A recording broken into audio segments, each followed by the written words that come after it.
Hello बच्चों, let's see this question. This question says the maximum kinetic energy of photoelectrons emitted from the surface when photon of energy 6 electron volt falls on it is 4 electron volt. Stopping potential in volt is.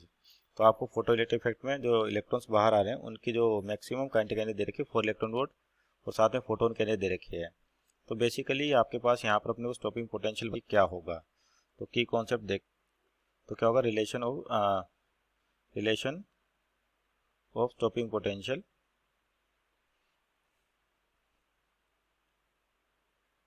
relation of stopping potential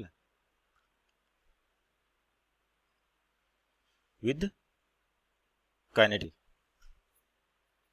तो पहले तो यहाँ relation समझे कि basically होता क्या आपके पास। जैसे आपके पास जो सेटअप है फोटो इलेक्ट्रिक इफेक्ट का कुछ इस टाइप से, वैक्यूम ट्यूब होती है आपके पास और यहाँ पर एक तरफ इमिटर प्लेट होती है और एक तरफ कलेक्टर प्लेट। तो एमिटर प्लेट पे क्या होता है, आपके पास फोटोन इंसिडेंट किए जाते हैं।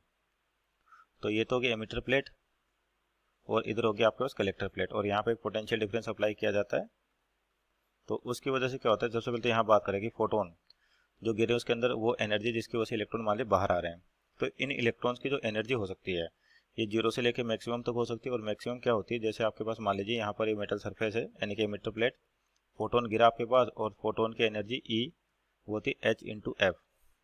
तो यहाँ से क्या होगा कि फोटो इलेक्ट्रॉन्स बाहर आ रहे हैं।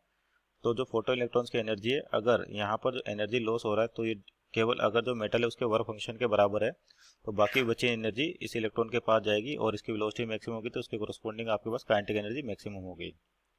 बिना अगर एनर्जी की लॉस की बात करें, लेकिन एनर्जी का लॉस होता है तो ये फोटोन आपको कभी नहीं मिलता।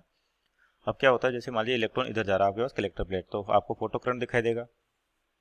लेकिन जब पोटेंशियल को रिवर्स डायरेक्शन में अप्लाई करते हैं अपन यानी कि पोलैरिटी चेंज करें तो क्या होता है, ये इलेक्ट्रॉन्स यानी कि इधर पॉजिटिव होगा तो इधर पॉजिटिव हो जाएगा तो इलेक्ट्रॉन्स इधर अट्रैक्ट होंगे प्लेट की ओर और धीरे धीरे इस पोटेंशियल को बढ़ाएं तो जो मैक्सिमम काइनेटिक एनर्जी का इलेक्ट्रॉन है अगर वो भी इस प्लेट पे नहीं पहुंच पा रहा, वापस रिवर्स हो रहा है तो आपका करंट जीरो हो जाएगा। उस टाइम पे जो पोटेंशियल होता है स्टॉपिंग पोटेंशियल कहते हैं।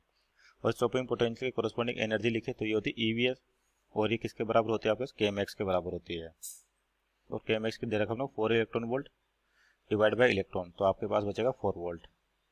So our final answer is 4 volt. Option देखें तो option number B is our right answer. Hope you understood well. Best of luck.